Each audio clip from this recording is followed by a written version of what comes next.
अस्सलामुअलैकुम रहमतुल्लाहि व बरकातुहू। एक शख्स ने अपने साथ एक खातून को मुलाजिम रख लिया और उसको ये कह दिया कि वो जब भी कहीं वर्किंग आवर्स में कहीं जाएगा तुम उसके साथ ट्रैवल करोगी और उसके साथ ही वक्त गुजारोगी। वो औरत उसके साथ ही वक्त गुजारती और अपने काम को बखूबी अंजाम दे रही थी। आप हैरान हो रहे होंगे काम क्या है वो तो बता दीजिए।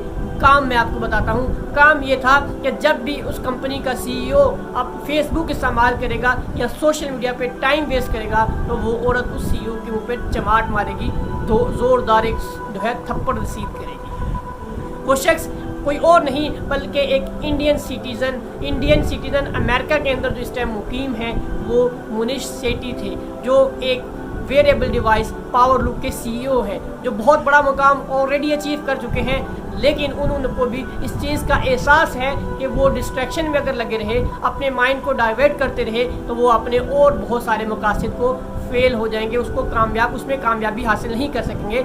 उसने उस डिस्ट्रैक्शन को रोकने के लिए अपने साथ एक परमानेंट मुलाजिम हायर कर लिया और वो 2012 में दिए गए इंटरव्यू में बताते हैं कि इस हरकत की वजह से, इस काम की वजह से उनकी प्रोडक्टिविटी काफ़ी ज़्यादा हाई हुई है। दोस्तों, आप ये महसूस कर सकते हैं कि कैसे एक ऑलरेडी सीईओ है जिसके पास दुनिया की तमाम चीज़ें, तमाम आशाएं मौजूद हैं, फिर भी वो अपनी डिस्ट्रैक्शन को रोकने लिए कितना फिक्रमंद है। उसने एक अलग से एक मुलाजिम रख लिया जो उसको डिस्ट्रैक्शन को रोकने के लिए उसको बार बार आगाह करे, बार बार उसको बताए कि नहीं तुम्हें अपने मकसद पे काम करना है। दोस्तों, लेकिन अफसोस के साथ हम पाकिस्तानी, ख़ासकर हम पाकिस्तानी, आज अपने मकसद तो दूर की बात, हम जो है कपड़ा रोटी और मकान की जंग से बाहर नहीं निकल आए। हमें दुनिया की ये सेट बताती है तो दुनिया में 5% लोग ऐसे हैं जो सिर्फ अपने मकसद के ऊपर काम करते हैं, बाकी 95% लोग वो हैं जो उन 5 लोगों के मकसद के ऊपर काम करके अपनी रोटी कपड़ा मकान की जंग यानी अपनी सर्वाइवल की ज़िंदगी जी रहे हैं। मैं दूसरे कंट्रीज़ के बारे में, दूसरे मुल्कों के बारे में, दूसरे शहरों के बारे में तो मैं नहीं कह सकता, लेकिन मैं डैम श्योर हूँ पाकिस्तान के अंदर आज तक मैं जितने भी लोगों से मिला हूँ उनमें से बहुत चंद खास लोग होंगे जो इस जंग से ऊपर निकल चुके हैं, वरना 95% आबादी हमारी ऐसी है जो इस तरह की जंग में ही मुलव्विस है। तो ये इस जंग में, इस दलदल में वो खुद फंसने की एक वजह खुद भी है और दूसरा हमारा ये सिस्टम है जो हमें आगे बढ़ने से रोक रहा है। लेकिन उस सिस्टम को तो हम बाद में कंसिडर करेंगे, पहले हम अपने आप को देखते हैं। क्या मैं आपसे सवाल करता हूँ, क्या आपने ज़िंदगी में कोई बड़ा मकसद सेट किया है? बड़ा मकसद से मुराद है जो आपके घर को, आपको जो फैसिलिटेट करते करते इस कंट्री को फैसिलिटेट करे और जब इसके अंदर मज़ीद तरक्की करे तो ये फैसिलिटेशन वर्ल्ड वाइड फैल जाए।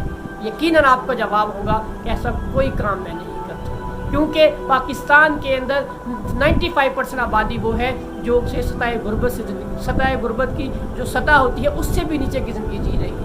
इसकी वजह क्या है कि हम सब जो है कोई मकसद ज़िंदगी में सेट नहीं करते, और अगर मकसद सेट कर भी लें तो हम अपने आप को डिट्रैक्ट करने से नहीं रोकते, अपने आप को डिस्ट्रैक्शन से नहीं रोकते और अपने मकसद पे काम करने के बजाय अपने जहन की एनर्जी को जो है वो कहीं और खपा रहे होते हैं, कहीं सियासी दरनों में जाकर, कहीं जो है हड़तालें और मुल्क गिर जो है वो मुल्क की अशिया को नुकसान पहुँचाकर हम अपने ऊपर काम करने के बजाय दूसरों के मकासद के लिए काम कर रहे हैं। तो खुदारा अपने आप को पहचाने और अपनी डिस्ट्रैक्शंस को रोकें, अपने मकसद सेट करें और ज़िंदगी में क्या करना है ये डिसाइड कर लें। हो सकता है आप अभी उस पर जो है फिलफोर आप कामयाब ना हो जाए, उसका कोई भी मकसद सेट करें, उसको कम से कम इतना लंबा विजन लाजमी, इतना बड़ा विजन लाजमी रखें कि हो सकता है कि इसका फल मुझे ना मिले।